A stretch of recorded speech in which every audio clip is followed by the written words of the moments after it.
Okay, let me turn my PlayStation volume down. And I think we are live. Welcome to Chosen Live, number 11, ladies and gentlemen. I'm joined today by my good friend Elliot from Hakuna Machatter. Hey, what's up? I'm going to leave his link in the chat below so you can go on and head over there and give him a nice little follow. I just find the link. Hope everyone is good this evening or today, wherever you are in the world. Through the chat, see who we got in there. So we got Dermot, and yeah, I love Dermot mostly for the display picture. That is the absolute way forward. Look at that. It is. Sup, Evan? How you doing? Hey, Lisa. Talking Cobra Kai. What's up? If you're a Cobra Kai fan, make sure you go and give them a follow. Promise to give them a bit of a shout out. So make sure you guys go over there and give them a little bit of a sub. See how the content is over there. Hey Yinko, how are you? Chosen Vader mod, Chill Dude, and we got Jadus. There we go, and we're caught up. So in this video, I suppose I wanted to talk a little bit more about just the MCU.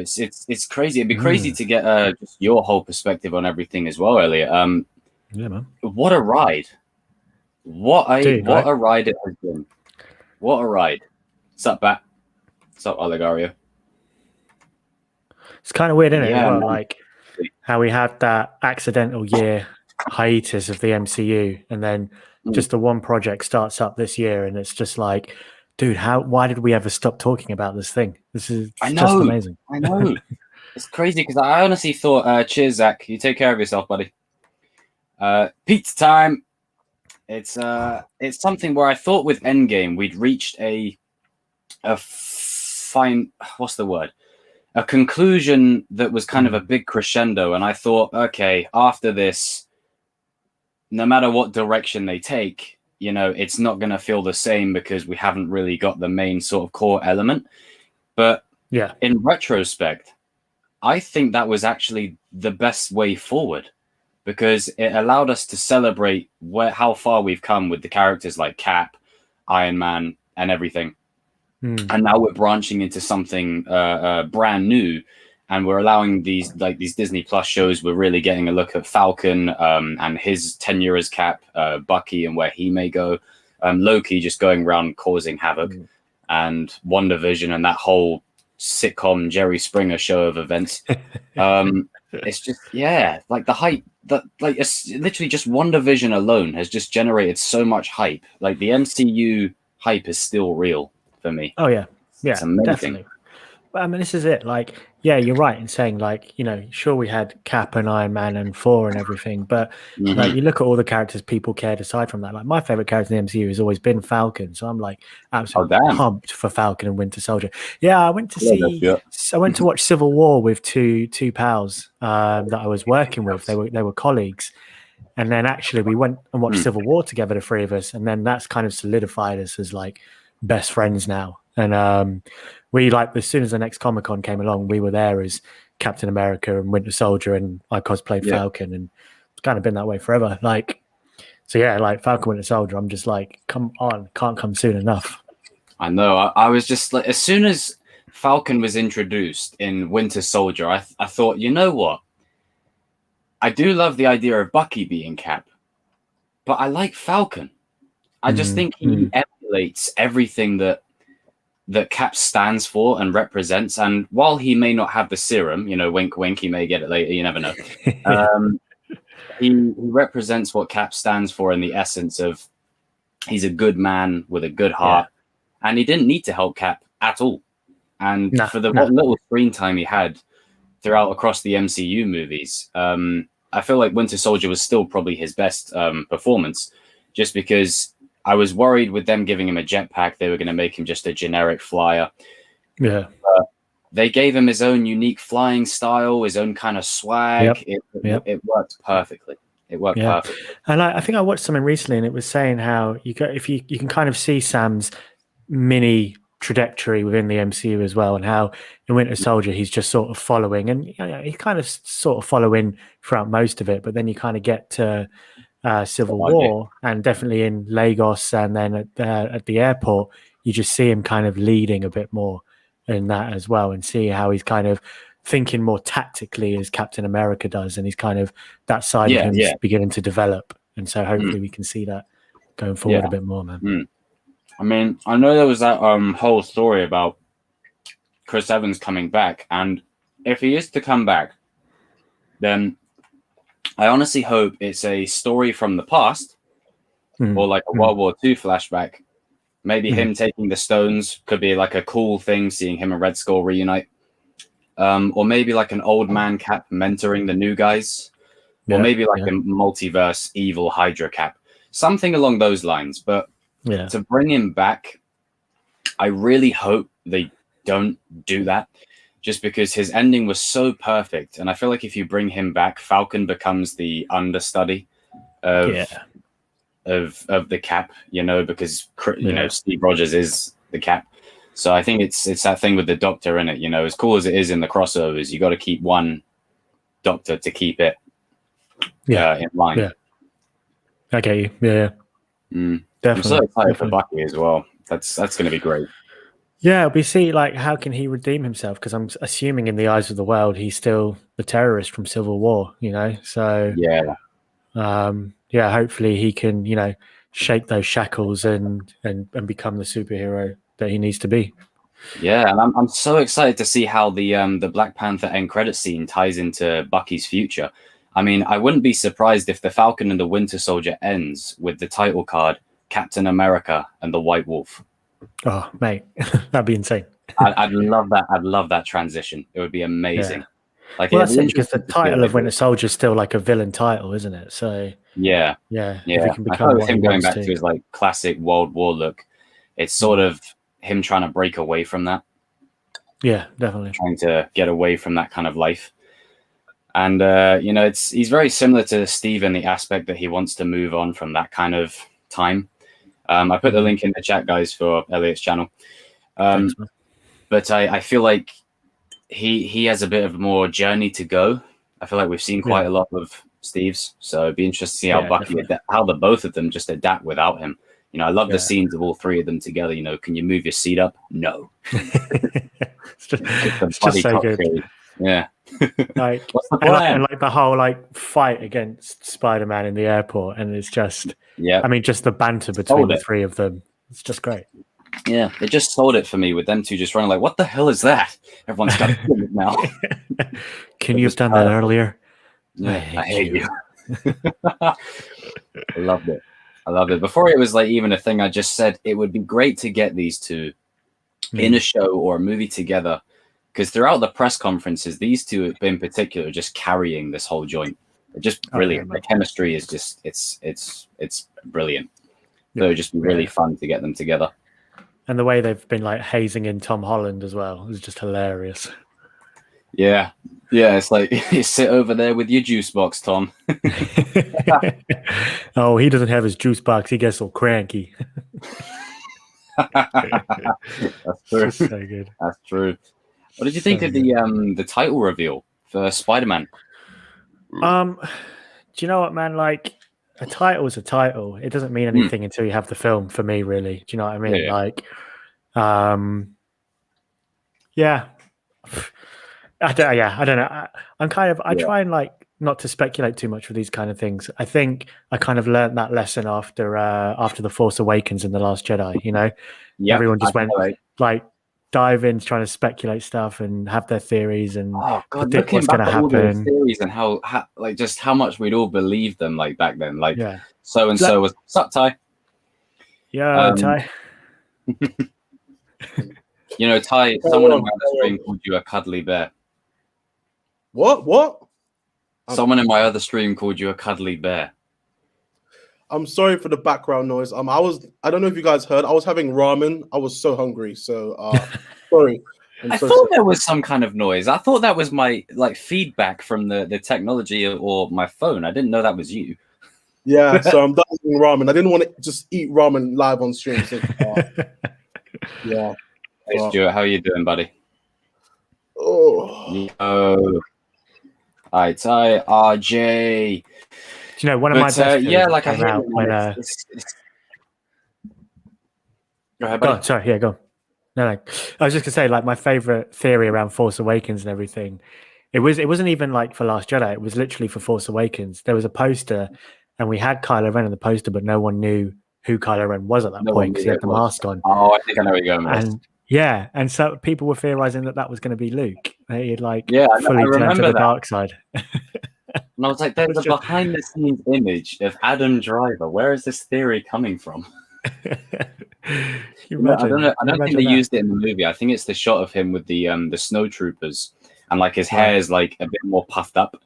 Yeah. But that theory, I was like, really, Luke? Plus, Really?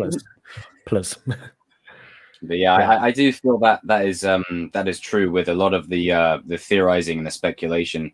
As I said in the Battlefront stream, I think you were in the chat that day. I said it is fun, like, to theorize and speculate, but I always try and do it within realms of stuff that we know or what characters have done before. Because I feel like a big problem, especially in regards to the sequel trilogy, is, you know, time will be better on those movies as it was with the prequels, for sure. Yeah. But I do feel like, sorry, I just why you always have the same shirt whenever you do streams? Look at that face for me. I just have a lot of sweaters. I have a lot of basic sweaters. I'm just a very simple, I like these Simple ones. man trying to make your way in the universe, right? Simple man trying to make my way in the universe. Oh, Yinko asks, how you doing, Ty? I'm well, thank you. Oh, guys know me. I feel so touched. But yeah, I'm well. A little bit tired, but you know, I'm all right. Okay. Yeah, not bad indeed. But it's like with the theory, I feel like with some theories, you definitely set yourself up for failure, or not failure, just disappointment when those things don't come true. And you know, any issues I have with the sequels, it's never been that I wanted to see Luke, like, you know, tear shit up and just pull Star Destroyers down or anything like that. It was never that, but it was sort of where you watch most of them. There we go. Stuart said it here. Most of them turn out to not be true and end up getting hopes up. Yeah. And then you kind of just get carried away with your own fandom of it and your own theorizing. And then you're unable to kind of enjoy the ride of what's in front of you. Yeah, exactly. I mean, you look at, like, with WandaVision, how many people were like theorizing that Mephisto's going to turn up, and to me, it didn't mean anything because I've never read the House of M comics or know about Mephisto, so I was just kind of like, whatever, man, is chill. And it kind of looks like it's not going to happen that way. It's just going to be Scarlet Witch versus Agatha Harkness, and I'm like, that makes more sense as like someone who's not read the comics. So maybe in this sense, do I become a casual viewer? Well, not really, because like I absolutely adore the MCU, and this is part of that, but. You know, I'm just kind of looking at it like, do you know what? I'm glad it's just kind of taken on a more simple shape and it's not as convoluted as that. It just makes it so much easier for me to follow. I don't have to worry about that, you know? Yeah, I hear you. It's definitely one of them kind of times where, you know, that I know they like to say, you know, well, if you like the movie, you're a fan. It's like, there are levels to this shit, you know? There's like the really neck deep sway nerds that literally just they know everything of everything. I'd say I'm in the bracket just below that, so I'm able to enjoy more of the casual stuff. But oh god, there's some stuff that's just like, man, just relax, just try and enjoy it. If you don't, then move on, you know, or watch something else. I mean, Ty, I'm sure you can relate. Power Rangers, let's put Super in front of every season.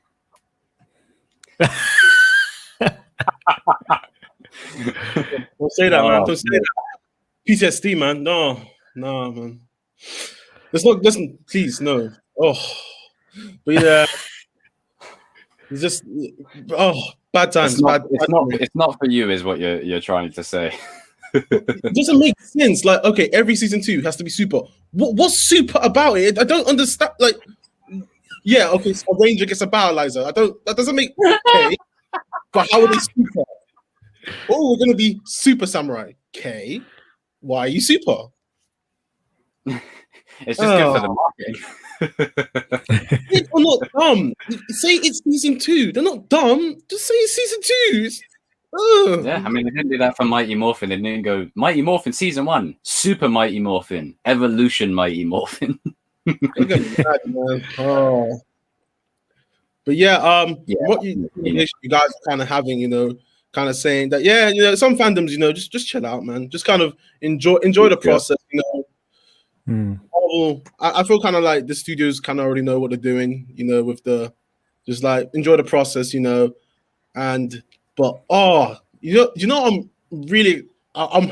hoping that they do this because obviously they're bringing back there's Zemo back into Falcon and Winter Soldier, and obviously they got Winter Soldier. I'm hoping they do the Thunderbolts.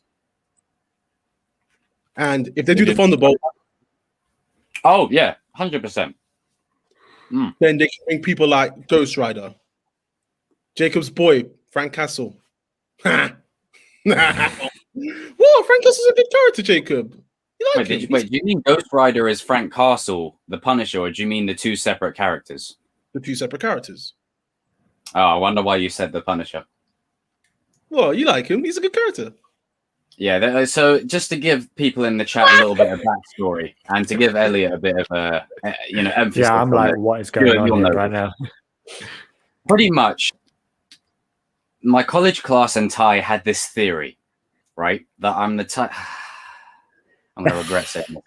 That I'm the type of guy, and I had short hair back then, like it was all buzzed off. So they thought either I was A, Slim Shady, or 2, the kind of guy who would go into a school with a baseball bat and shoot stuff up. Wow. And pretty extreme. Like, no. But Ty also relates me to all these characters. Like he puts all the favorite characters in front of me, like Anakin, big example, Kylo Ren, Punisher, Arrow, Tommy Oliver. I'm noticing a theme here. They all have like some deep-seated anger, resentment, and they go on like mass murder sprees and Jesus. It's literally Ty's biggest joke. It's okay, Jacob. Like it's all right. You're not gonna do it. So I mean, I like Mickey Smith from Doctor Who. Come on, you can't relate him to any of that. Sam Peel from different universe, but kidulthood. I'm heartbroken. Yeah. But no, what you were saying about Zemo there, that's I'm happy he's got the mask. Just think it gives him like the ominous presence. I'm interested to see what role Sharon's gonna play. I kind of hope they don't go the love interest route. I hope they just kind of have her as a kick-ass, badass female in the mix. But I hope that they give her some story as well, because she's only ever kind of really just been attached to Steve and Peggy, and it would be nice if she had some kind of autonomy. And long form in a TV, it's the time to do it. Do you think they'll have like a moment you see in the WandaVision episode where kind of after Thanos, when Hulk did his click, and then the Monica Rambeau just kind of came back? Do you think there'll be like a version in that Winter Soldier, or? I'd hope not, because they kind of already done it, didn't they? Like when they've done it in WandaVision. Maybe, I mean, that's true. We need to know. Do we? Yeah, it's kind of a strange one, because obviously they've spoken about it now in Far From Home and WandaVision. Yeah. Do they keep going about it? I don't know. I mean, look, if they do it, they do it. You know what I mean? Like it's it's already been filmed, so can't change it. But yeah, I don't know that I need it, but I mean, Sharon's more of a boots on the ground kind of character, so I'm sure Yeah. At the same time, why would she not talk about it? Yeah, I don't. I haven't got a reason apart from I don't want them to. So Yeah. Fuck, whatever they do, they do. Yeah, that's true.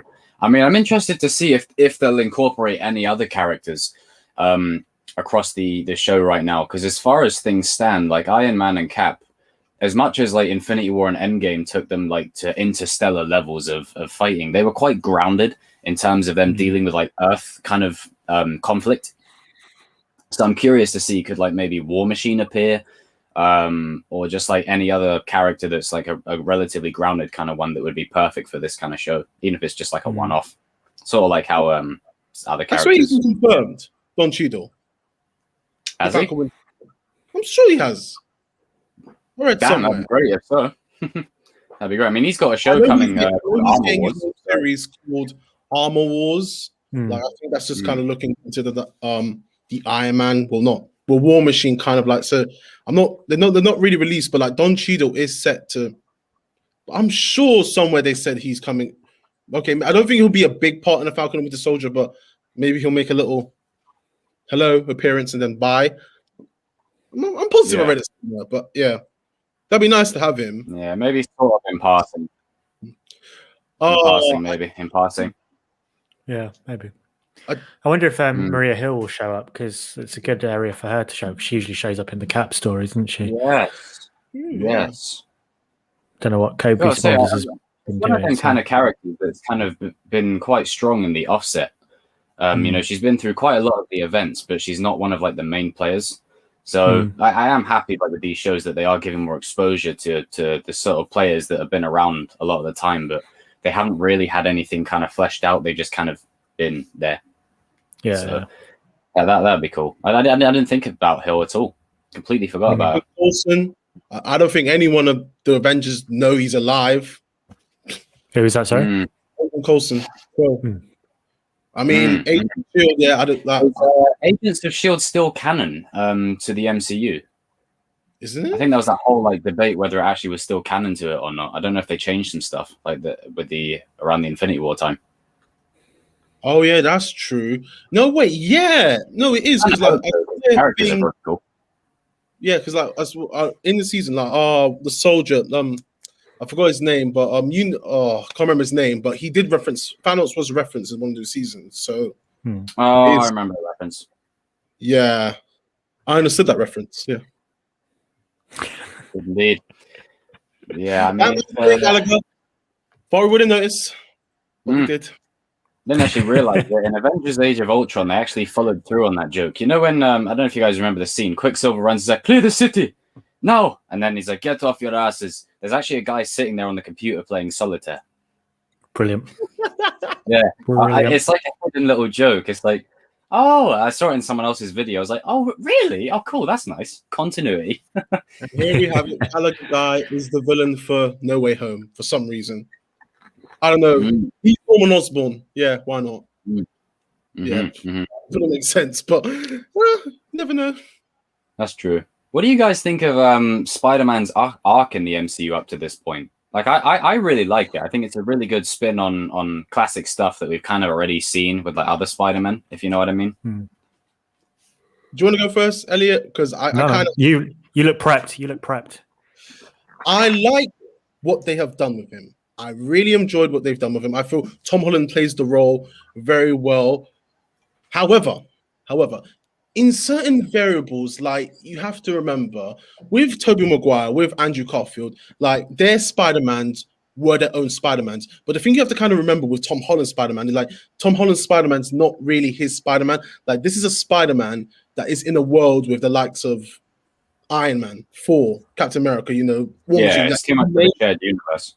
So it's kind of like, do we kind of really need the friendly neighborhood Spidey? We do. Don't get me wrong. I'm happy that he's in it, but it's just that it just at times it just feels like, you know, oh yeah, kid who spins webs.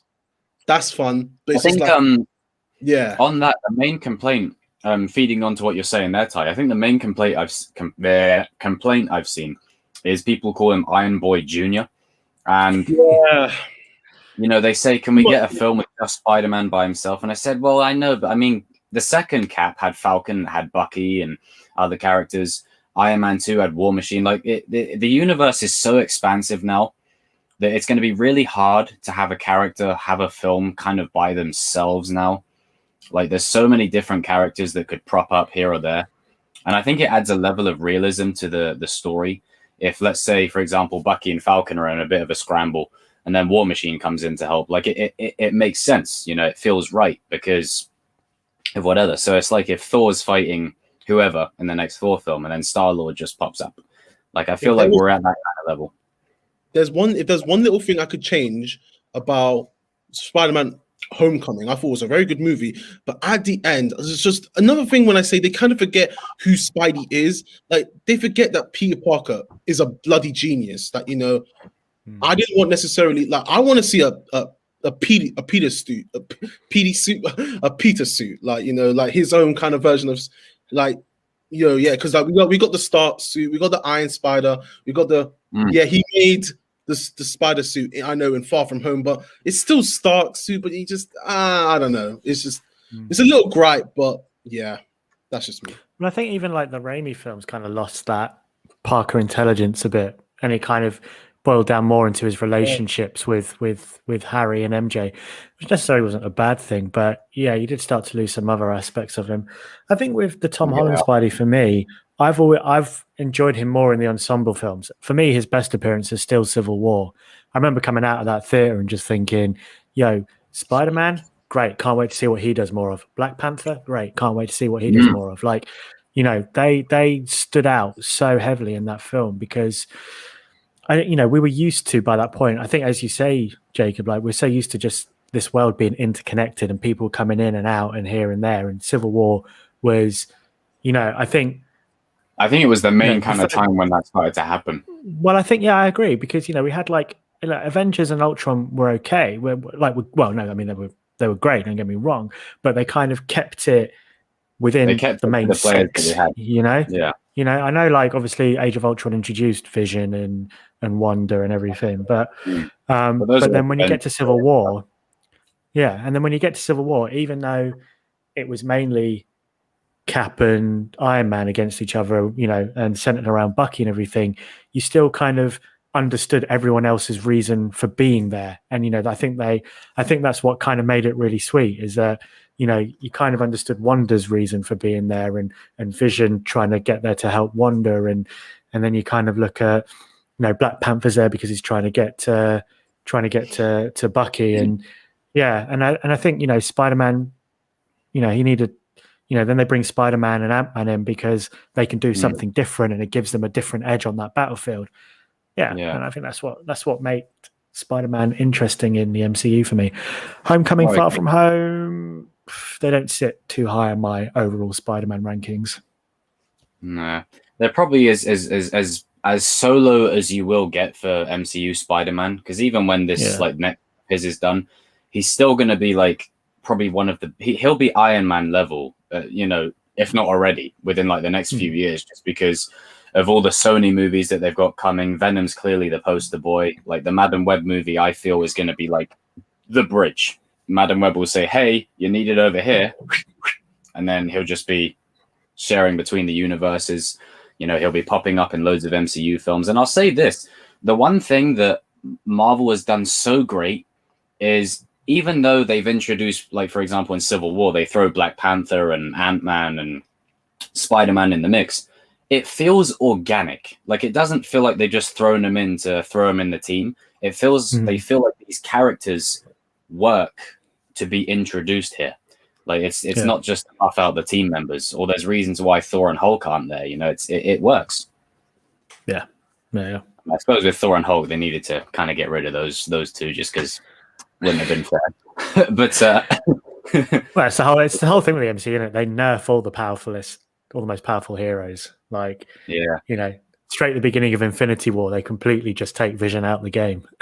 Yeah, I know. Like, it's crazy when you think how powerful this dude was in Age of Ultron. Like, the Age of Ultron Vision, Infinity War Thor, Infinity War Doctor Strange, and Captain Marvel and Scarlet Witch. Vision, like, Thanos wouldn't have lasted 5 seconds. But, obviously it ties into his character arc. They made a reason for Thor to kind of have less sort of edge. They gave Doctor Strange like a waterfall to go and deal with. But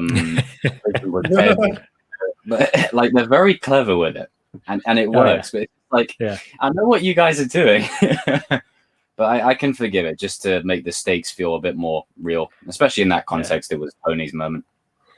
I love how the women just came for that one little scene. They all came for that. I love that. I was thinking, you all here simultaneously. I love that. I don't know how you did it, but yeah. Don't know how that happened, but yeah. Weren't you over there? And what? But okay, you're all here. Admittedly, I used to be one of the ones that ragged on that scene quite a lot back in the early days of YouTube. Thank you, YouTube, for allowing me to be an angry asshole.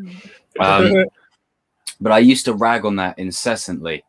And used to sort of do it because I'd seen other people who were fresh to YouTube and it had worked for them and it had got them following. So I naturally just thought that was the way to go. And as time went along, I was just like, man, what am I doing here? No, this is not the way. This is not the way. So I thought, take a break from YouTube, take some time away, and then came back a bit more refreshed. And I'm able to look at that scene differently, where, you know, obviously you can kind of label it as like girl power kind of stuff, but I see it as more of a tribute to Black Widow. Just that scene in Infinity War when she's like, she's not alone. I sort of see it as that and the culmination of her character and everything that she stood for. And seeing Pepper as well, that was sick. Yeah, man. The way, like, that was it. The way, that moment when Pepper landed and just like poof, the helmet came up and you're just like, oh my, like, for me, that was when it's serious now. The fact that Pepper has jumped into a suit and has arrived, I'm like, this is it now. This is where this shit is about to go down. Like, yeah, man. Yeah, that scene, I straight away just love that scene. I was just like, fuck it, man. Like we've had 20 plus films of all male led.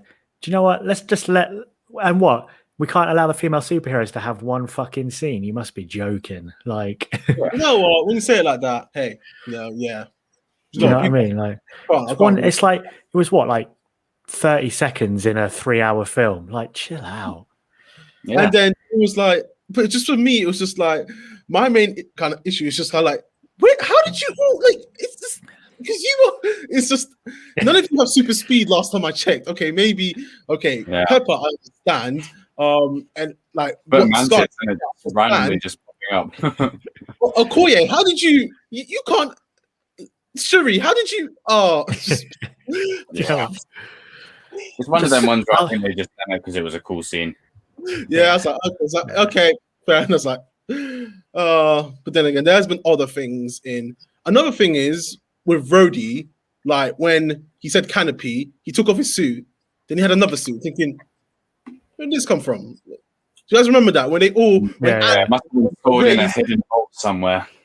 Yeah, you ever played Fortnite? That vault in the agency, probably in there. Yeah. He's got like a little miniature in his pocket and it just like pin particles. It's such a shame because like I liked his first suit that he had in Endgame. I thought it looked sick. It was like a sleek Iron Man-esque mixed with War Machine. It was cool. And I thought, we didn't really get to see it much, but then he pops out with this like suit that's like a tank. I'm like, oh no, where's the action with it? I want to see it. Give it to me. Give it to me with Rocket on his side. Let's go. And then yeah, but it looks jazzed up. I hope we get to see that in Armor Wars. Yeah.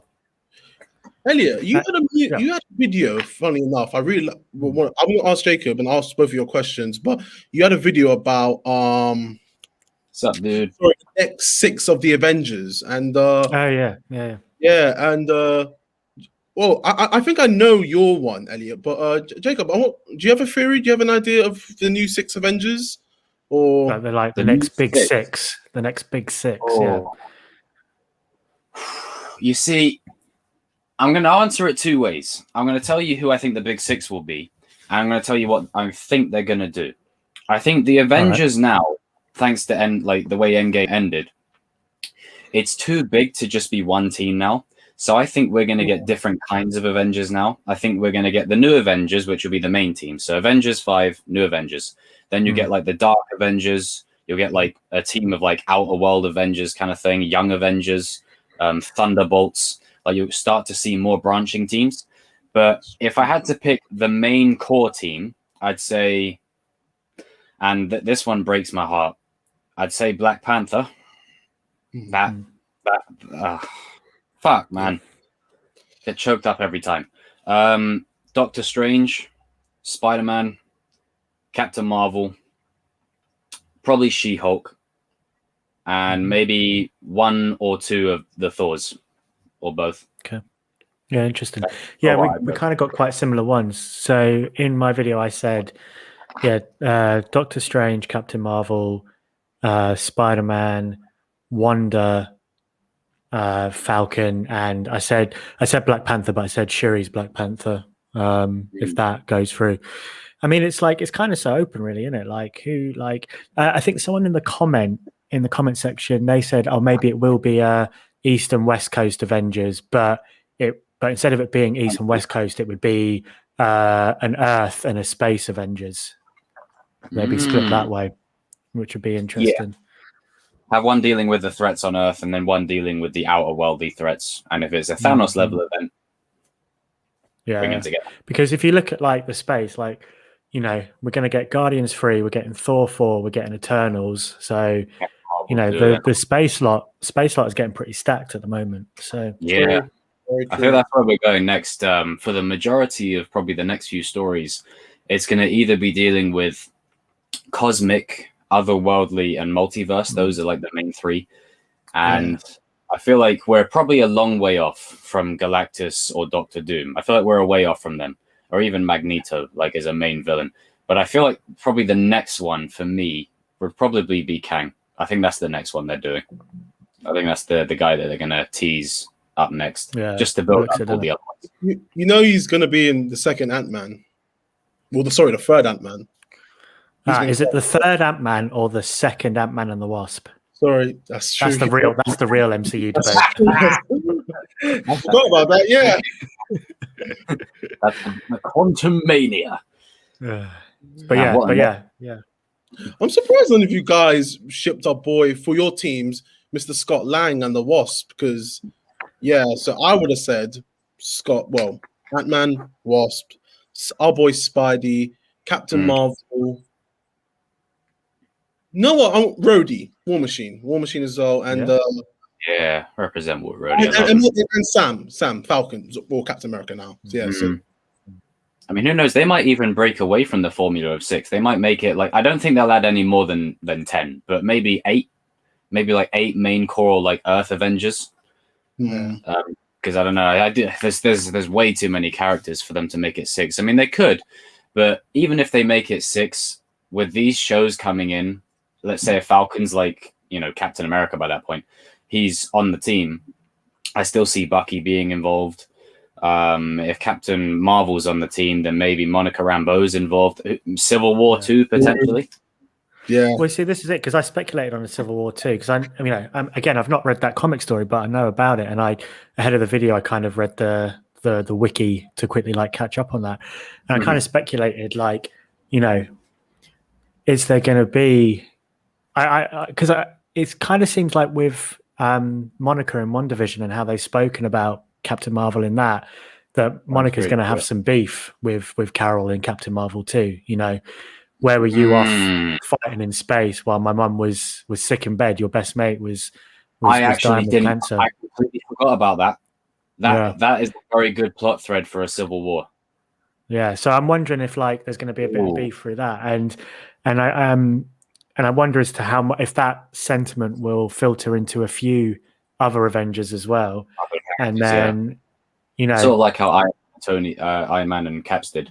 Yeah, and then you know, is something going to happen with Carol, akin to Wanda in Civil War, and then via the Sokovia Accords, Falcon is then tasked with having to rein her in or something, and you know, to make it sort of different from the first Civil War, is it going to kind of be sort of that we see you know, I can imagine Falcon will be a guy that will get a bit more caught between it than Steve did. You know, Steve was very much no, I believe, and I'm going to go this route.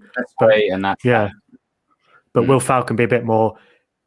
I've got my orders, but I've got my team that I fought to save the universe with, and it's like that'd be good. He'll be like a different kind of Cap, and I think Cap's struggle has always been like the time and era that he comes from was very black and white in terms of this is the bad guy, this is the villain, and then he comes into the 21st century and he realizes that it's not like that. There's a lot of gray, there's a lot of, you know, both sides kind of thing, and I think adjusting to that was a real task for him, and he managed to deal with it, big part of his arc. But I feel like Falcon, because he's grown up in this kind of world, he's able to probably navigate that a bit differently than Steve would. And because of everything that Bucky's gone through, like by that time, like him and, you know, I think Sebastian Stan said he sleeps on like Anthony Mackie's couch, or one of them, like they sleep on each other's couches. I don't know. Yeah. I could see them doing that in the show, like just crashing over at Falcon's place for the night. So with him like having a history of Winter Soldier, I could see that definitely feeding into a lot of his decision. And I think that would be a really good emotional pull for Monica and Carol to go at it, especially because they're both, you know, equal in terms of like powers, and they can just go. They don't need to nerf each other; they can just go full on at each other. Yeah, I'd like to see some like big superpower beatdowns.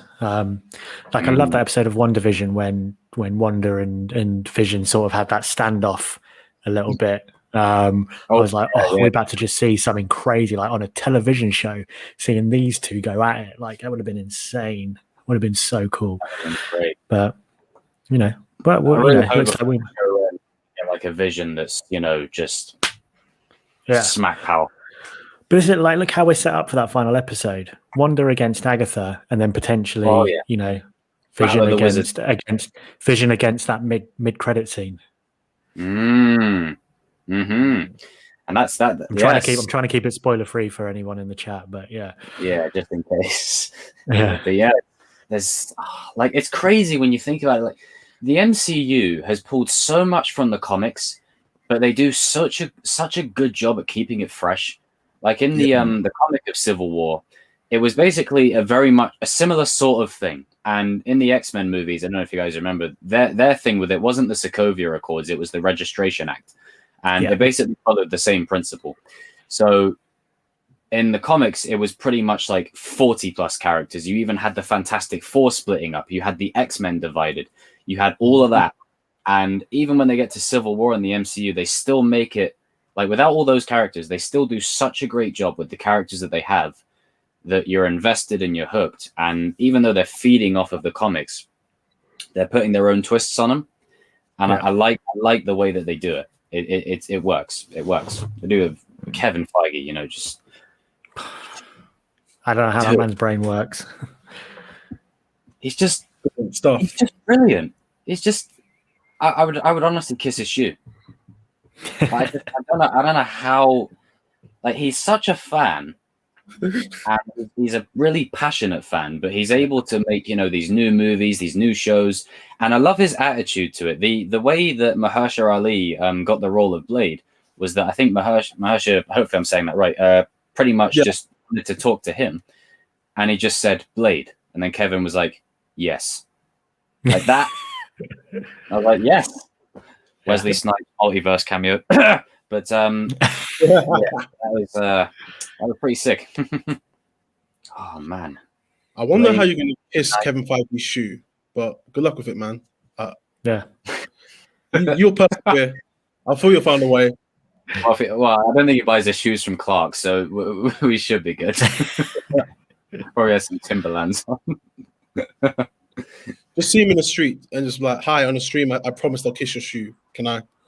I'm sure you'll say, yeah. Why wouldn't you? Yeah, he won't find that weird at all. Yeah, he won't find that creepy at all. It's just like some random dude come up. He's like, can I kiss your shoe? Like, no, go away. I told you a few blocks back you can't do it, and you're at his front of his house. You end up here. That's odd. I would say it's like with just the shows coming up, it's great that even though we don't have any movies, I want Black Widow. Even though we don't have any movies currently, they're still like, you know, going to use these shows to release content like monthly. And, you know, I think we have Loki after Falcon and the Winter Soldier, but then after that we got like She-Hulk, Moon Knight. I'm looking forward to Moon Knight so much. Like that for me, Moon Knight's a character where he's like Batman, but how Batman looms in the shadows and gets you from the dark, Moon Knight wants you to see him coming.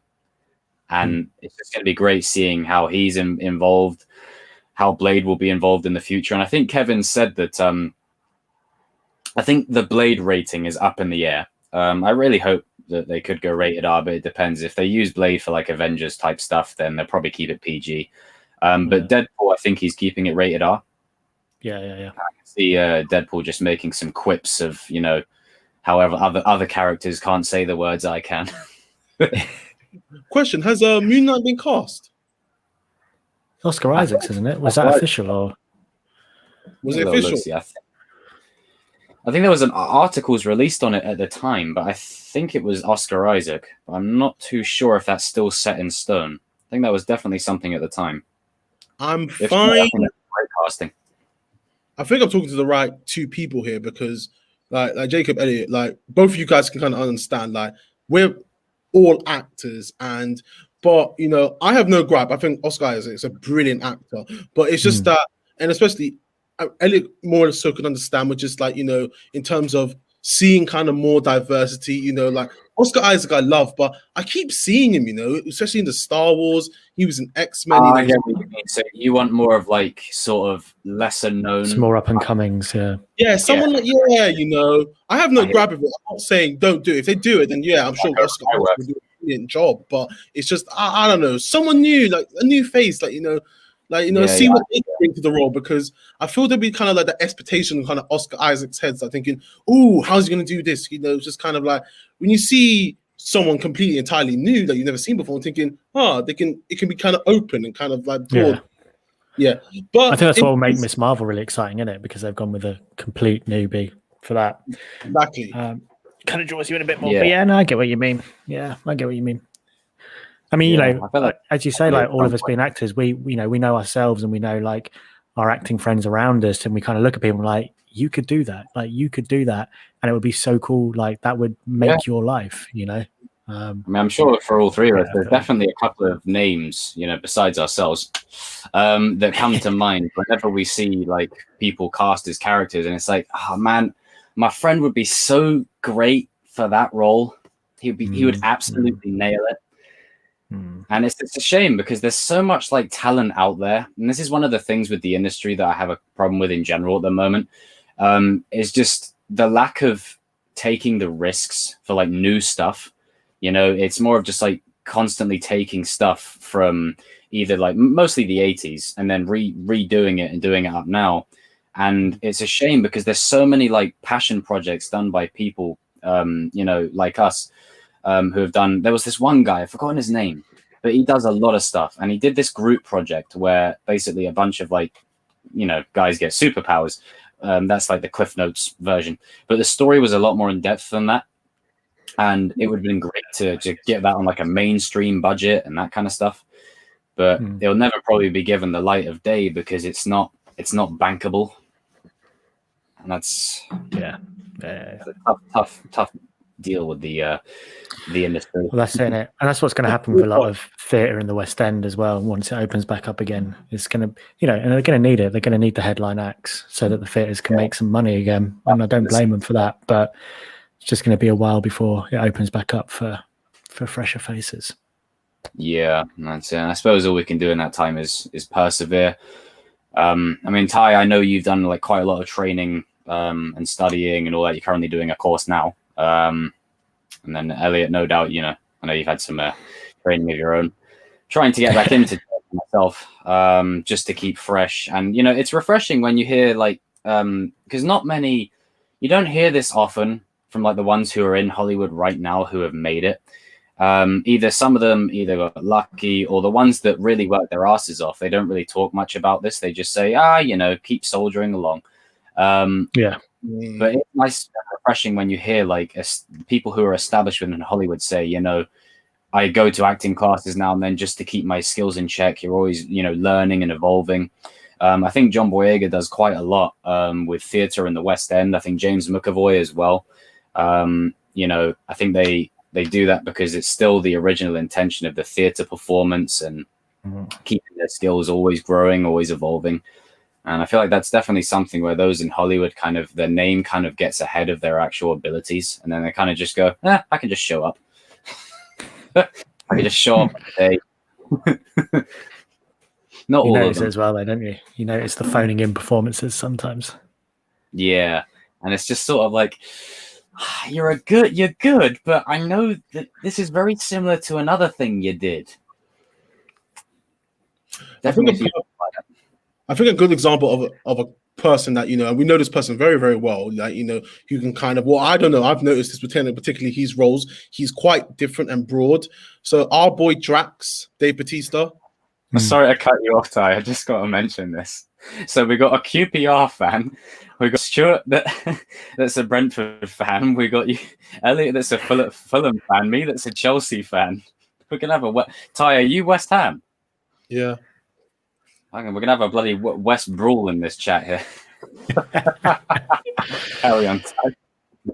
But yeah, I was saying Dave Bautista is a pretty good, like, he's quite broad, like, you know, he definitely knows how to kind of mix and match between He's got some good charisma. Definitely, yes. I thought shout out Dave Bautista. And before he was cast as Drax, he did went to acting class, you know, just to kind of, and it obviously paid off. And he does great as Drax. And I don't know if you guys saw him in Spectre, James Bond, but like he hardly had any dialogue, but he just played it so well. Like I just love that when a character literally has more or less nothing to work with, but like he did so much with the little material he was given, and just like damn. Yeah. Is he in the second? Is in the next one? I hope he is. I don't think so, but hey, we'll hope. Which next one? The next James Bond. I don't think so. No, my man got chucked out of Speeding Train. I mean, the movie's called No Time to Die, bloody no time to release either. Yeah. Plenty of time to die. Man, I want to see that film so badly. So it was my most anticipated for last year. James Bond with a mask. No time to die. Yeah. Could you imagine? Like, as soon as we're out of all this mess, like, you know, life imitates art imitates life and all that. The amount of films and shows or theater things that we're going to get about lockdowns. Like, I can imagine the movie going, Lockdown, starring Jeff Bridges. Like, it's definitely coming. I'm really hoping I'm really hoping there just needs to be a unified unwritten rule with the industry. We don't make lockdown shows. Yeah, we don't mention the word lockdown. It's like it's on a ban for 10 years. We don't mention the word. Yeah. Even if there's a fight scene in prison, don't say lockdown, just say closing down. Just that'll do. This is a shutdown. This is a shut. Perfect. Could you imagine all cells on shutdown? It's like, that's not right, Eric. Shut down. That's not mean it shut down. Shit. Our boy Skepta. Yes. But on the top of that, what do you guys reckon about the Snyder Cut? We're not far away from the release of that now, are we? I'll start on this one because I don't have much to say about Snyder Cut. I will watch it, but I am not really fussed about it at the same time. Yeah, I think I'm kind of the same with that. I'll watch it because I'm curious. I want to see, like, you know, the alternative version. I think, I think it's just because it's quite a moment in film, really, isn't it? That you know that fans have been able to overhaul and get this release out. So I think on that alone, that has merited the watch for me. I think if it wasn't for the fans being like, release the Snyder Cut, if it had just been, hey, it's 5 years later and we're giving you the Snyder Cut out of nowhere, I might have been a bit like, nah, because I watched that first cut and it went not good. No. So I'm not really fussed. But because it's kind of that moment, I'm like, all right, you know what? Yeah. Fans, you asked for this, so let's see what happens. Yeah, I mean, I was never really on like the whole Snyder Cut movement sort of thing. Like I said, it would be cool if it would happen. It'd be cool if it was done. But then I do remember a time when the Justice League, you know, especially back in the early thousands, the late 90s, they were bigger than like the Avengers. Before the Avengers were around, obviously, but Justice League, like with the show, you know, the cartoons and all that. And yeah, by the way, Ty, you got called a hacker. I'll take that. I'll take that. You're my Ned.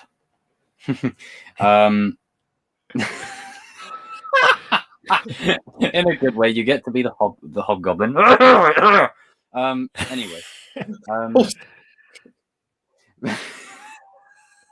it's just the face expressions. Oh man, but it's one of them things where I feel like, and I've said this to a couple of Snydery fans, and they haven't really liked me for it. I said one of the main reasons that you guys got it was not like the studios aren't making these decisions always based on what the fans want. Like they do it in mind, but they also look at it, how can we make money from this? Yeah. And that's probably the biggest aspect of all of this that I feel like even I sometimes forget, is that the business always trumps the fandom just because of the money that's at play, with the millions and the millions and always moving parts.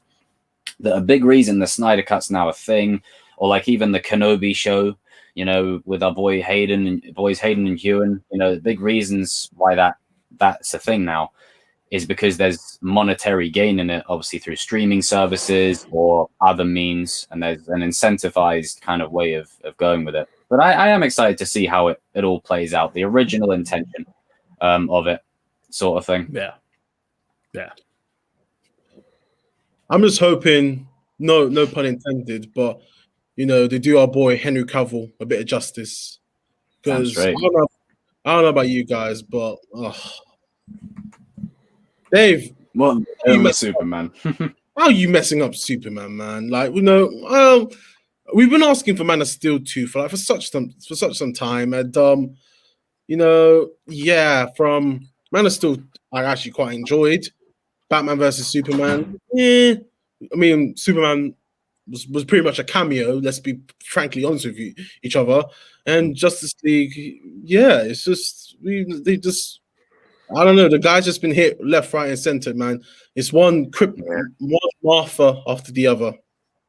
Yeah. Well, it came through late for me. Just one Martha after the other. Brilliant. That is the tagline of the new Justice League, and it's not Avengers Assemble. It's like one Martha. Go on, Ty, say it.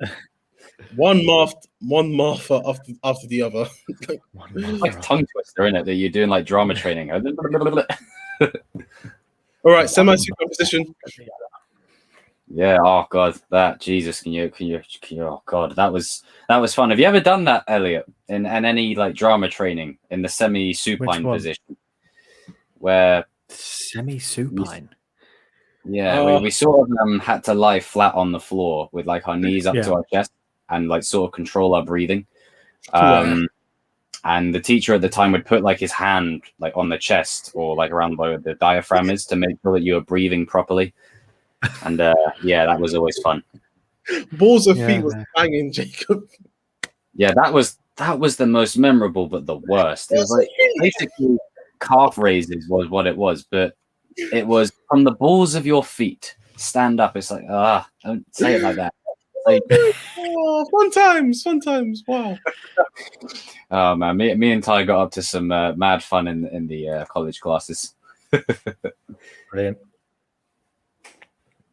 Ty has a good look to him. He evokes a man who has seen the world and is tired, but is willing to live a normal life and unleash his fury when at the same time he hits the. Oh, is that good? I'd say that's a good thing. I think that's good. I think that's a good thing. I think that's a good thing. But yeah, like one thing I wanted to ask you two, because you're both here. I know it's like really hard to narrow down, especially with like the MCU just in the breadth and the depth that it has now, and where it's going to go. What's your favorite, like either show or movie? What's your favorite one, like, or most memorable for you, or one that you walked away with? You know what, that was something right there. What was that for you guys? Elliot, go first. Mine was Civil War, man. Easy. I don't have to think about that anymore. Yeah. As I said, like just before Ty jumped in, like it was seeing it. Got hair in my mouth. That's nice.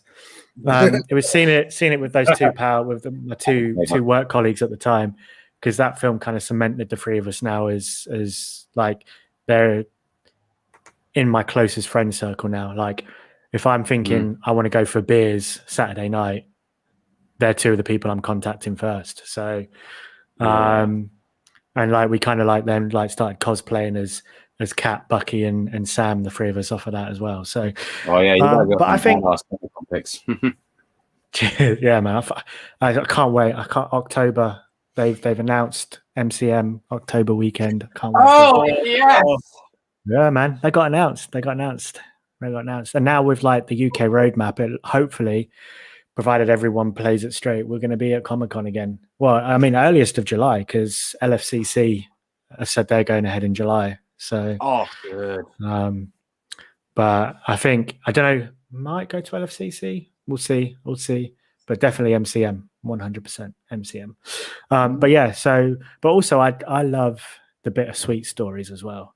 And I love heroes falling. I love good guys versus good guys. It deepens the characterization a bit. It takes you out of the black and white and moves you into the gray. And I think that's what Civil War did.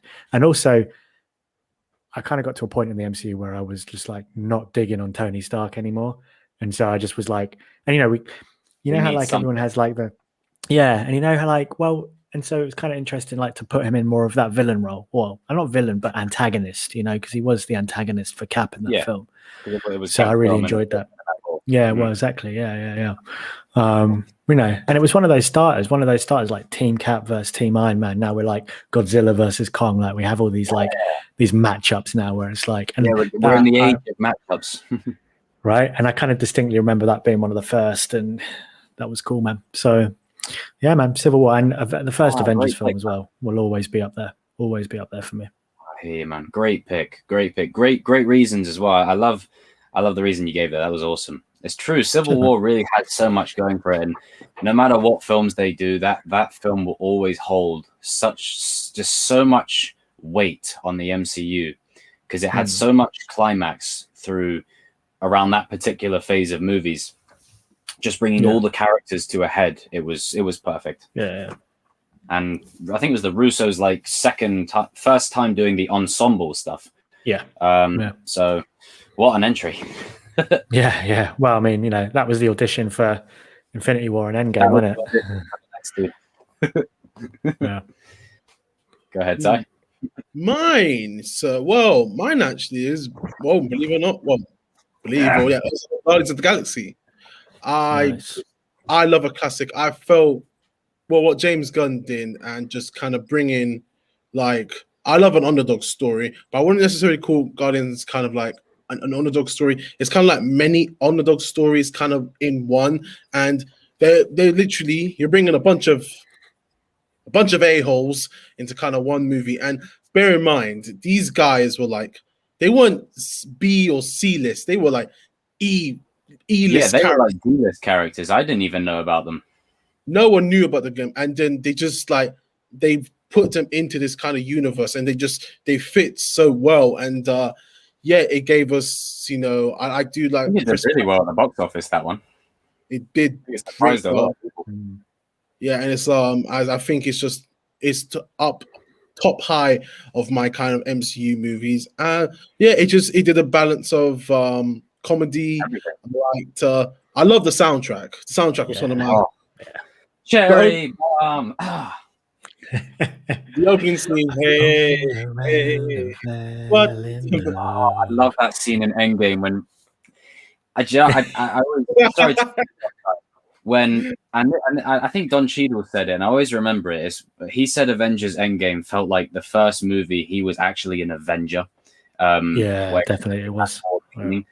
And when he's with Nebula and Star-Lord's going, "That's the man," and he's like,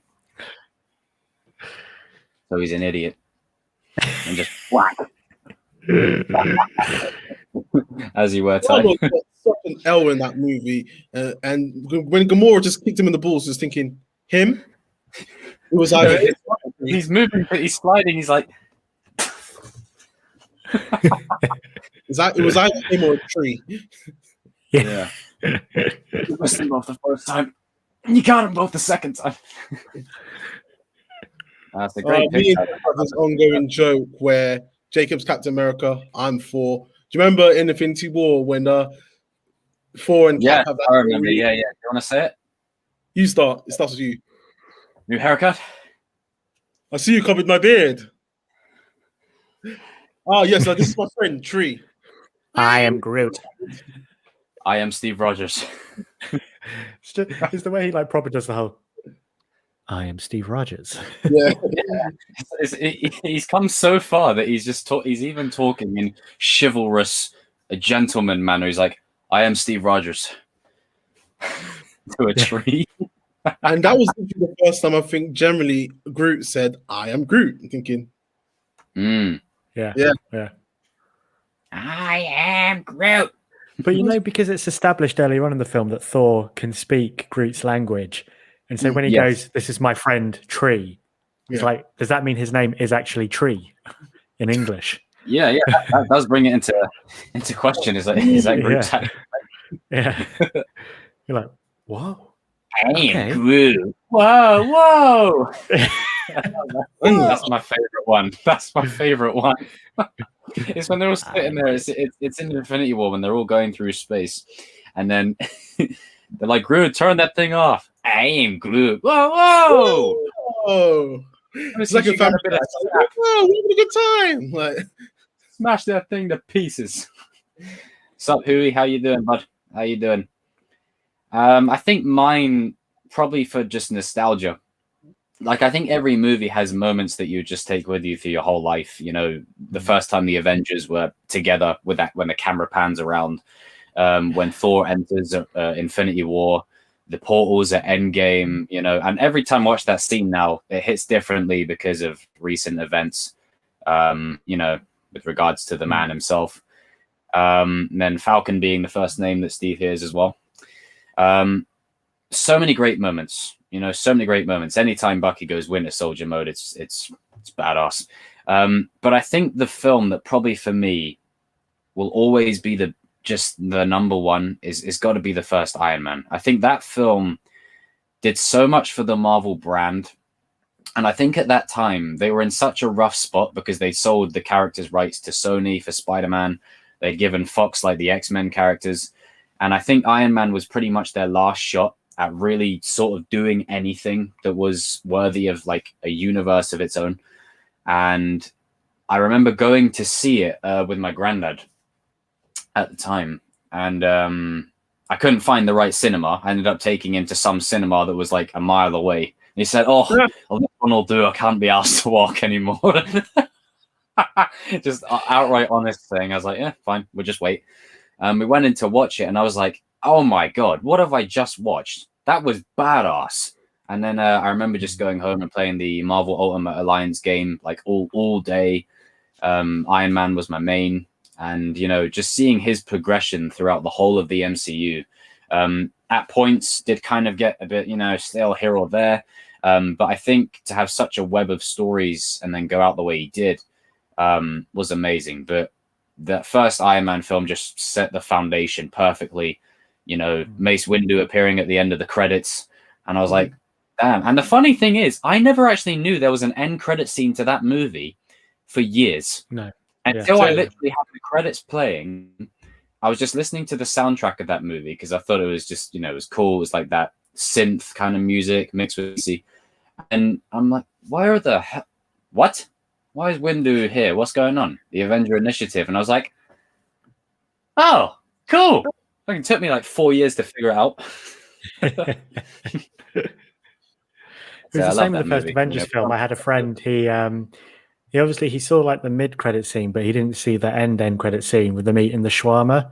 And he had it like, I remember it was when I was at uni. He was the boyfriend of one of the people I was with at uni. And we were all around their house. And as we kind of came in, they had like he had the end of the film on. And I was like, oh, have you seen the mid-credit scene? He's like, yeah, so good. I was like, have you seen the end credit scene? He was like, what? I was like, yeah, there's a credit scene right at the end. And he was like, you're joking. I was like, no. He's like, I've watched this film about 5 times since I bought this Blu-ray. And I did not know there was another credit scene. I was like, yeah, man. So I won't tell you what it is. Let's just let it play out and we'll get there. And he saw it and he literally was just like, he was like a little kid, just like. So much hope and wonder. Yeah. And obviously, you know, they're just eating shawarma, but he was like, That's fucking amazing. Yeah, because He loved most it. like the end credit scenes, like they set up the next movie, but that one is literally just like shawarma. Yep. God, I I could mean, just if you watch imagine it back sat again, there and done that. or maybe you already know, you have to watch Chris Evans in that shawarma scene. You have to, because you can see it on his face. He is doing everything, trying not to burst out with laughter. It's just so perfect. It's just so perfect. I thought he had a little cheeky grin going on. I think he was actually wearing a wig for that scene as well. Really? Yeah, because I think he was shooting, what was it, Snowpiercer or something? I think he was shooting something else at the time, so he had to wear like a wig. But oh man, I want to rewatch that scene now just to see if I can catch him grinning in the corner. Yeah. You just see there's a slow mo. He just kind of goes, and just like tucks his head away behind his hand. I remember doing that when we were in college, Ty, when someone messed up the lines, and their line was, arrest that guy, he's a something. They said it wrong, and I was just trying my best to not laugh on stage, and I was just like, yeah. Oh yeah, it was seeing me and you were involved, and I was just thinking, I almost lost it, and it was a filmed assessment, so I couldn't laugh. Struggling. It's just funny the way he said it. Oh man, it's hilarious. But yeah, man, so many memories with the MCU, and so many more to come. It's crazy. Ty, did you have any questions that you wanted to relay? oh no. What's relevant right now? I'm just trying to look for my relevance. I mean, I'm happy to go on as long as you guys are. Like, I'll be on probably for another half hour, 40 minutes to chill with the subs in the chat. But whenever you guys want to dip, you can. Yeah, man. I should be good because for just checking time. I should be good for another little while. Yeah, not bad. But questions. I don't know. Put me on the spot. Maybe you should read the comments, Jacob, for a little bit. Yeah, you read the comments for a little bit, Jacob. Then I'll think of my question because I'm on the spot. I'm not sure. Worldbreaker, Hulk, or Thanos with 2 Infinity Stones? Oh, that's a tough one. I can't really answer that. So you have a little bit more knowledge on that one than me.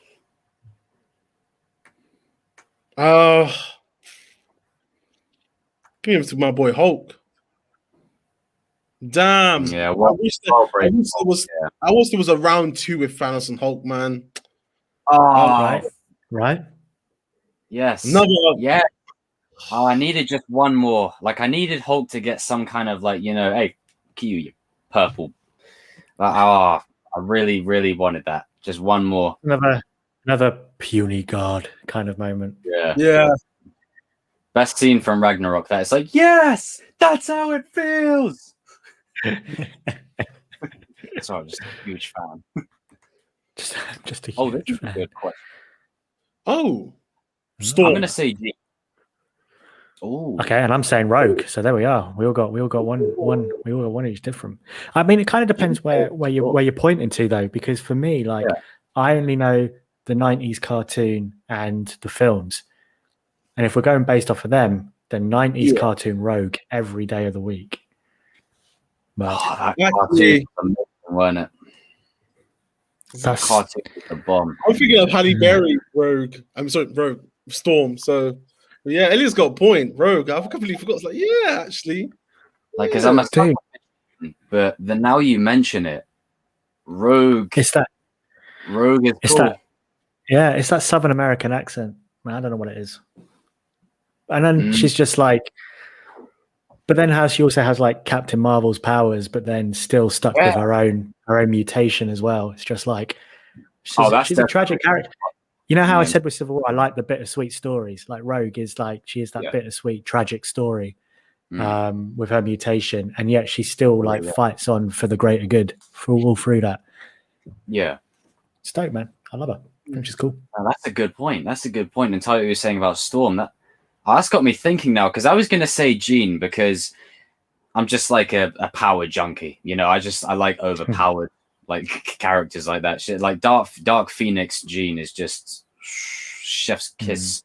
Any comic version, any movie version is just God. Like her against Scarlet Witch, that would be a fight I'd love to see. Who knows? Wink, wink, Kevin.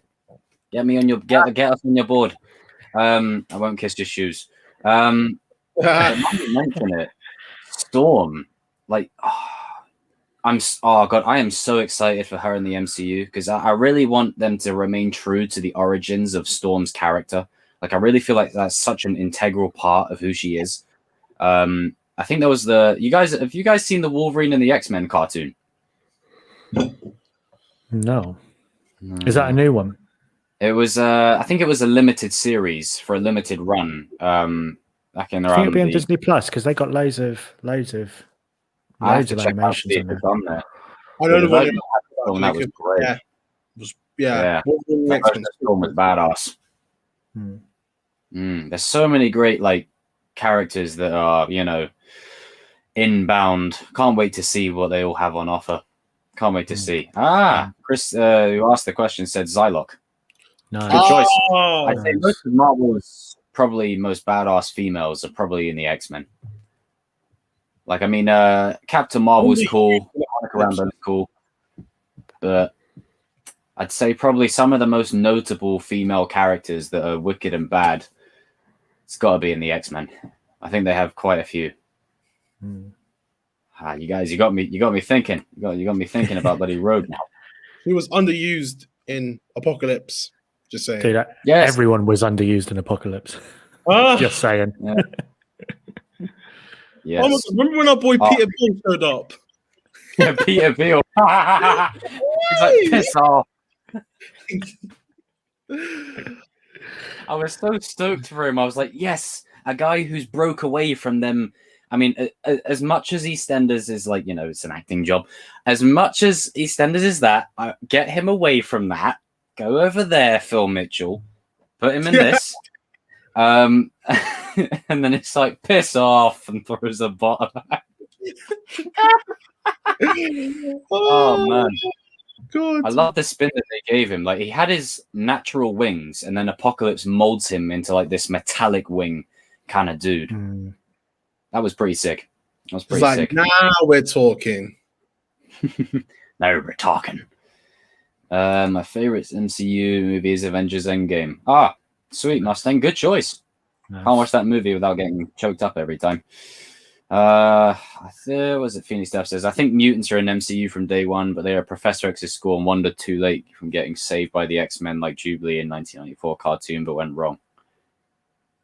Maybe. I mean, they could do something like that, but they'd have to do it very carefully, just because I feel like with the more you tamper with like history and prequels, you have more, there's more room for error and inconsistencies.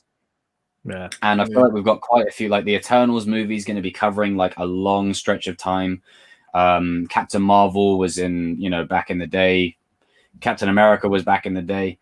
So I feel like that's got to be done carefully, you know, because I don't know if the X-Men have been in it the whole time. I don't believe they'd probably just sit on the sidelines while New York's getting attacked like every other year.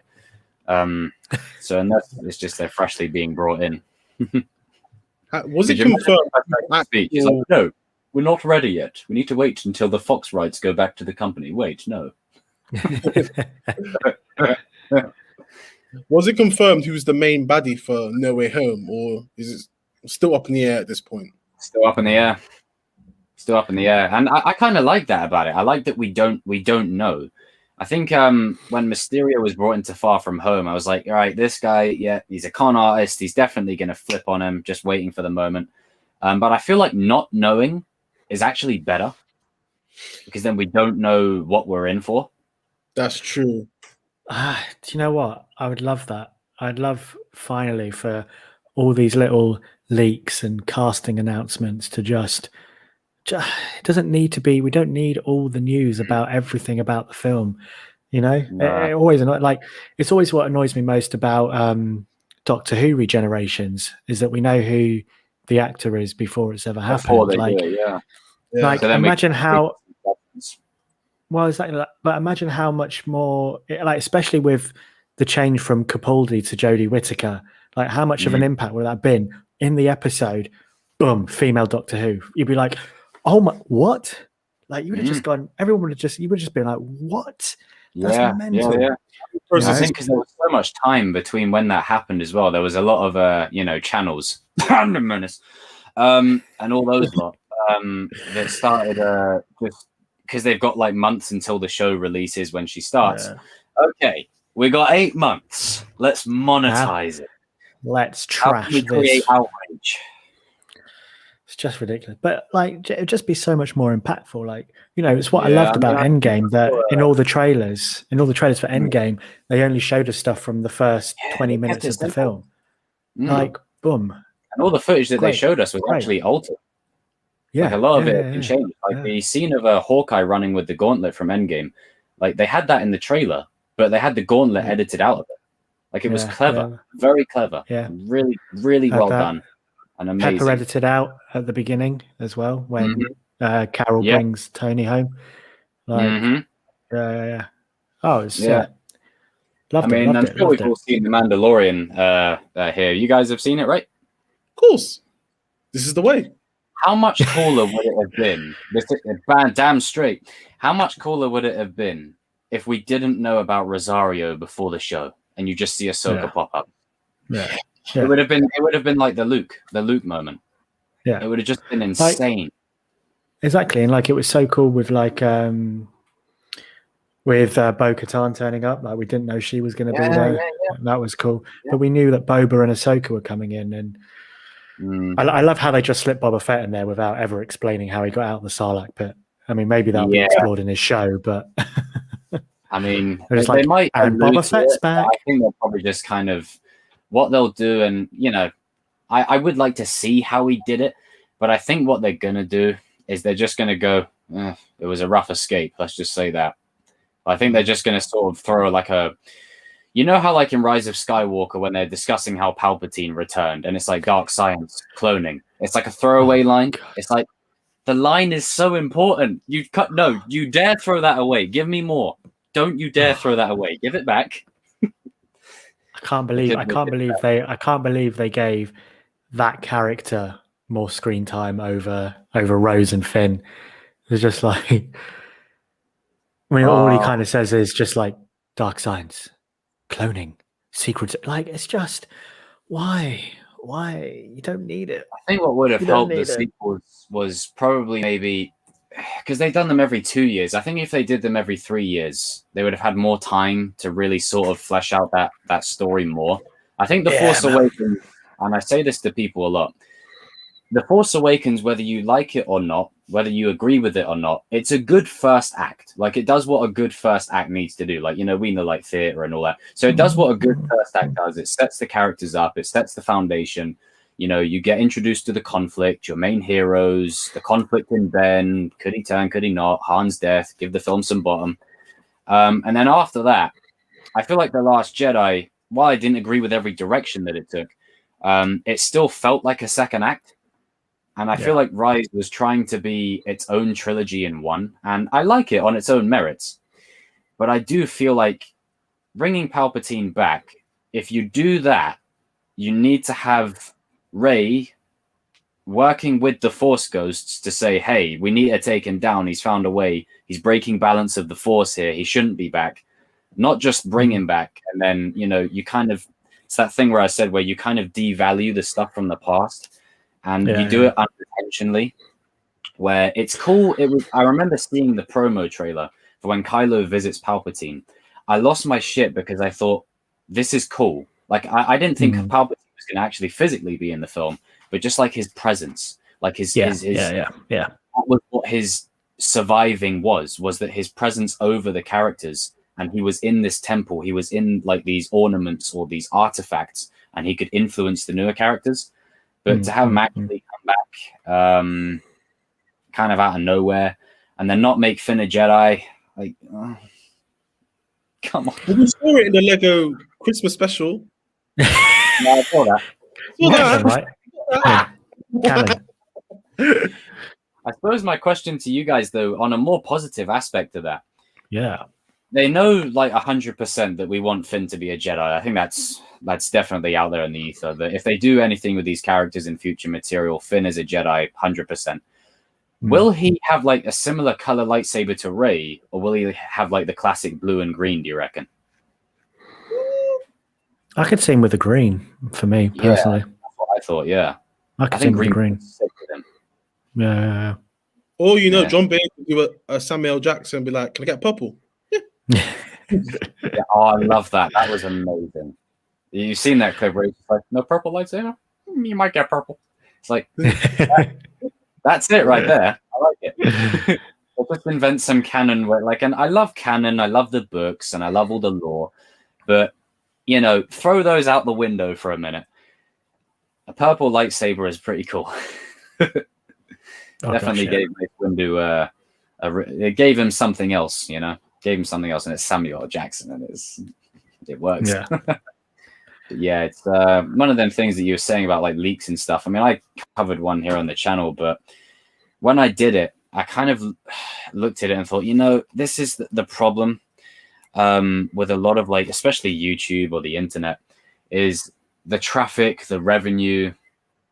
It feeds so much into leaks and sensationalism, or exposed this, or we've spoiled this, and it takes away the mystery of the product that you're meant to be watching.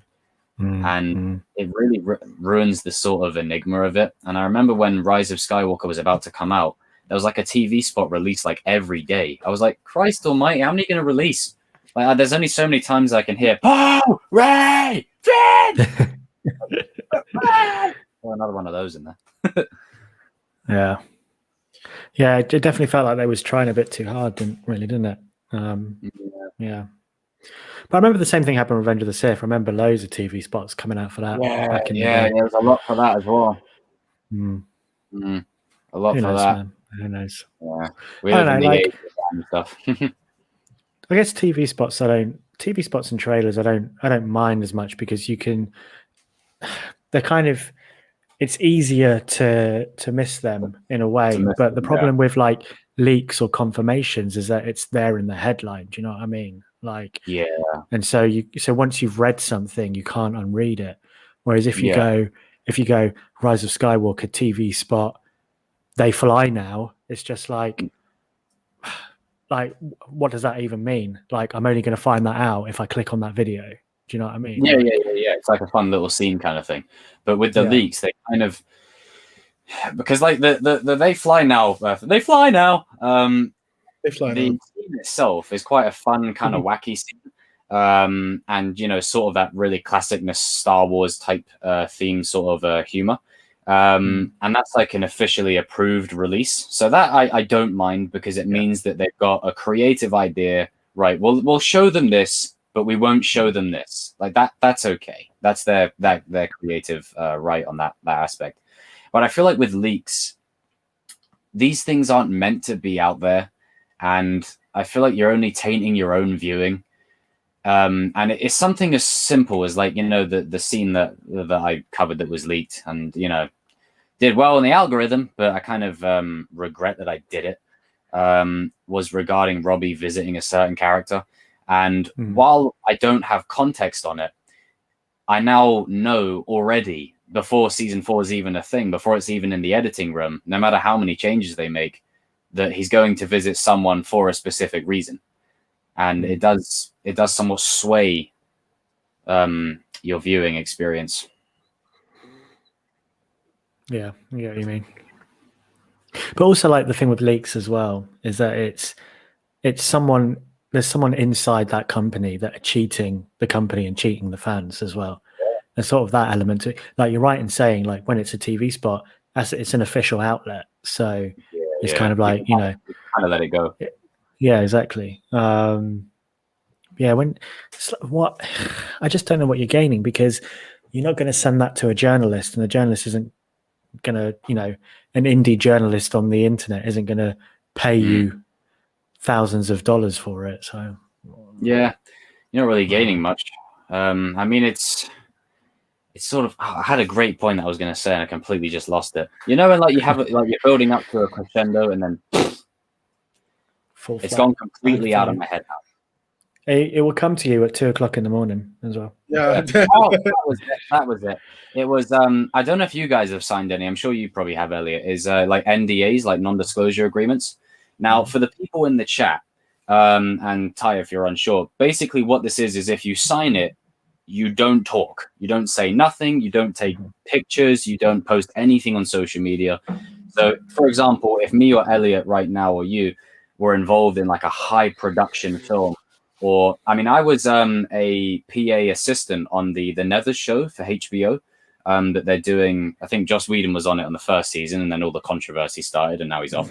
But I was on it for like 1 or 2 episodes, just standing around on set, and they got me to sign it. And it was pretty much, you know, this long, massive paragraph of all these little details, like don't share anything on social media, don't post about it, don't talk about it. Because, you know, it can be very easy to follow the breadcrumbs and sort of find out who said what. And then, you know, you get fired, and then it's a small world with the industry in it. And then you become blacklisted as the kind of guy that would leak out all that stuff. So it's definitely something to be avoided. Yeah, but also like they have like nowadays, because lots of it's on technology, so it has like a watermark of like your name on it or something.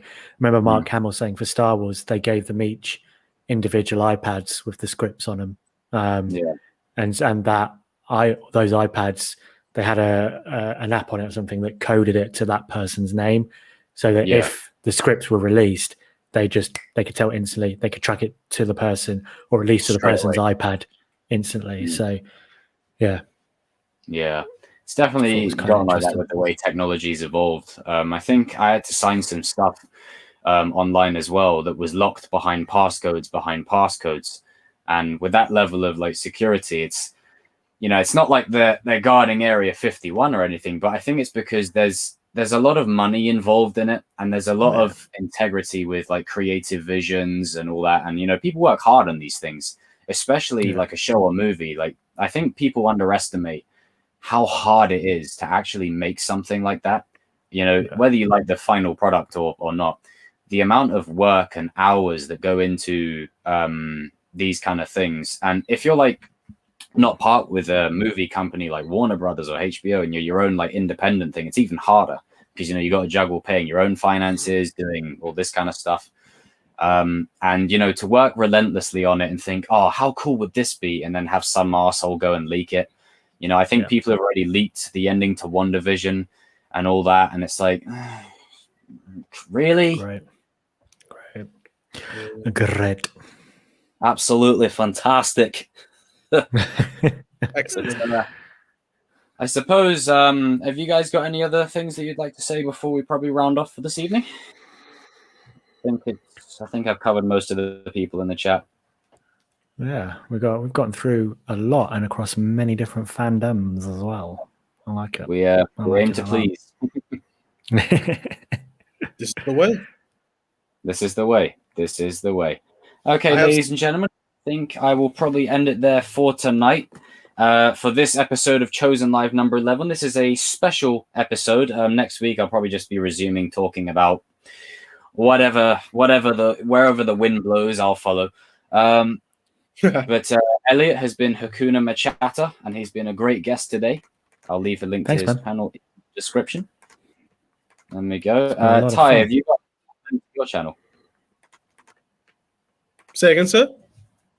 Have you got a link to your channel, Ty? Oh, do you want me to put it in the chat? Hang on, I got you. Oh, I got you. Okay. Thanks. Yeah. Nice. So the link I put there for you guys in the chat, that's to Elliot's channel. Make sure you head on over there, give him a sub. And same for ITye. Great content discussions. Ty here's the guy that you go to when you literally have the worst day of your life and you're just being hysterics for hours just watching his videos. And then if you want to gain some more knowledge on like movies and, you know, just how important representation and diversity is and how meaningful it is. And I actually watched a video of yours, Elliot. And, you know, this, you know, hopefully the YouTube algorithm is a bit more kind to you as time progresses, where you explain the difference between diversity and representation. And I correct me if I'm wrong, but I think you said diversity is like War Machine and Falcon and Black Panther is representation. I remember that. Yeah, that was my live chat with Leo from Geekly Goods. Yeah, man. Yeah, it was trying to find a way, just to put that distinction. Yeah. War Machine, Nick Fury, Falcon. That's diversity. But the Black Panther film, that was representation. Man, that's why I'm excited about Falcon Winter Soldier. We're getting that representation coming in. But actually, also Ty is going to be on the channel. I'll email you tomorrow, Ty, so we can sort it out. But yeah, you're still down Friday, yeah? You're still down. Of course. Yes. Yeah. There you go, Friday, guys in the chat. You got a little announcement. These two legends. Yeah, this Friday coming, Ty is going to be on. We're going to be live Friday evening talking about. Oh, okay. You're doing the Bob. Yeah, your weekend watch list. Yeah, man. I'll be in the chat supporting you guys. Sweet, yeah. Come along, man. Come along. Thank you. Yeah, it's gonna be fun. We're gonna be So your weekend watch list, we just chat about the films and shows we're watching at the moment that we recommend you guys to check out, and then Ty is given a few suggestions of diversity and representation that he'd like to talk about. So we're going to talk about that. We're going to kind of be mainly looking a little bit of are there times when diversity and representation, does it overcorrect? Are we kind of stepping into a bit where is it, is there a bad side of it, and what is that side? Yeah. So, cool. But yeah, I'll email you tomorrow, Ty, and we'll iron all that out. We got some biscuits. You guys in the chat, check that out. I'll be definitely checking that out. So yeah, supporting two of my closest dudes. Jacob for 5K. Damn straight. We're closing in on. Oh god, I love you. Jesus. Oh dear. Here's one. Can you go Boldski for 10K? No, absolutely not. No. Dude, the lockdown hair's got to go at some point. Lockdown hair's got to go at some point. The subs in the chat have it where we got Savage Birdhouse Skater. What's up? Welcome to the stream, dude. The guys in the chat here have it pegged that I'm a bit of a Robbie fanboy. So they want me to either get his haircut from season 3, or they want me to get like Matt Smith's haircut from Doctor Who. And I don't know which. Okay. I say just go crazy and go David Tennant, get that whole front point quiff thing. Yeah, he pulled that off well, didn't he? For one of the only guys that know that can pull that off so well. What's up, Chosen Vader Mod? Okay, ladies and gentlemen, I think that'll do for this evening. I told you to get that hair. Yeah, I know, Ali, I know. I have been the chosen one, Jacob, joined by my great friend Ty down there. Go on, Cuddly. Go on, tell him. A fork. I don't know. I was like, well, you've got the fork. I've got the plate. And I'm washing it down. There we go. All three. There you go.